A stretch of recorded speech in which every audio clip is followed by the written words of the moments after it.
talked about air masses, and really what's important with these air masses is how much moisture they have and where they occur and how they move.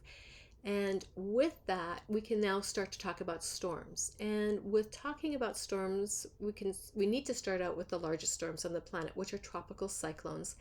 And tropical cyclones occur both in the Pacific and the Atlantic, but they go by different names based on the water body they occur in. So in the Atlantic, they're hurricanes, and in the Pacific, they're typhoons. I want you to be aware of the geography here. Remember, we said that the larger the body of land or the body of water, the larger the air mass is going to be, and likely the more stable that air mass is going to be. And it's the edges and where there is air movement where the instability and the lifting takes place. So, with the Pacific Ocean being significantly larger than the Atlantic, we can then lift more moisture into the atmosphere over a longer period of time, consequently, transferring more energy into the atmosphere and producing more storms and a greater intensity of storm in the Pacific. Now, the question leads to, well, why don't we hear about these storms? And most of the storms, whether they're in the Pacific or the Atlantic, we don't hear about because they live out their life cycle in the center of these ocean bodies. They don't all hit landfall. In fact, relatively few in comparison hit landfall.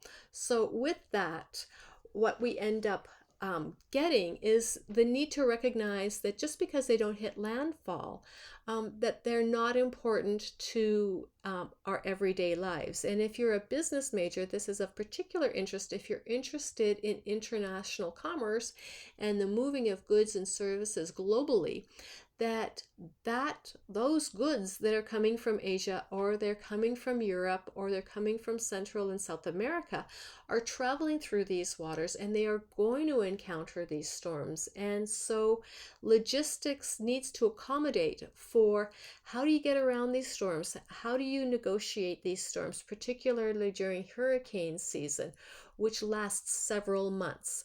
So it's important to recognize these from a business lens. So with that, these storms are generating within the intertropical convergence zone, which we delineated a few modules ago.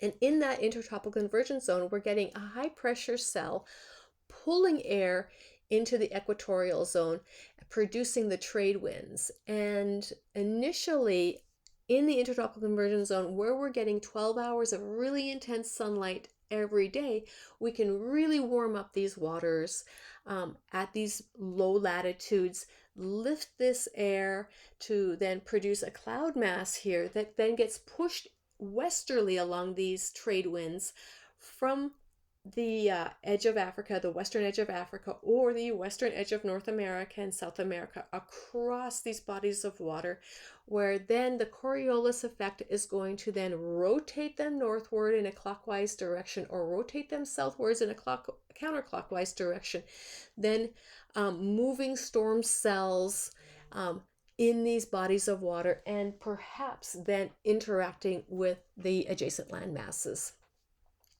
So initially, on the western edge of these water bodies, we're going to just lift a little bit of air, and the pressure difference between the high pressure cells and the low pressure cells isn't going to be substantial.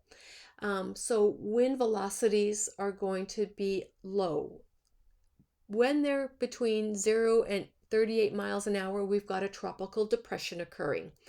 As we put more energy into the atmosphere, because we're generating more clouds, because we've got more time to move water into the atmosphere, and it's being pushed eastward across the Atlantic and across the Pacific, we now have time to generate a larger cloud. It's going to turn into a tropical storm, where winds are going to be between 39 and 73 miles an hour. We continue to push that cloud mass across the Atlantic and across the Pacific, until the difference between the low pressure cell where the cloud is and the adjacent high pressure cell becomes larger, which means the pressure gradient is going to be greater, which means the wind velocity is going to be greater. And at 74 miles an hour, we're going to produce a hurricane or a typhoon. And then as those wind speeds get higher, we can then categorize those 1 through 5 for hurricanes, and then we've got some nomenclature for typhoons. I want to make clear that definitely the storm's wind speed is a proxy for the intensity of that storm. The wind itself is going to do a lot of damage for that storm. The rain is going to do a lot of damage for that storm, but something called a storm surge, which is a bulge of water that's just produced underneath the low pressure cell, is really the biggest damaging effect that these hurricanes and these typhoons produce. So the larger the low pressure cell, the more suction there's going to be under that low pressure cell to create a larger bulge of water that's going to be called a storm surge. And it's the storm surge that really produces a lot of damage, along with the wind and the rain.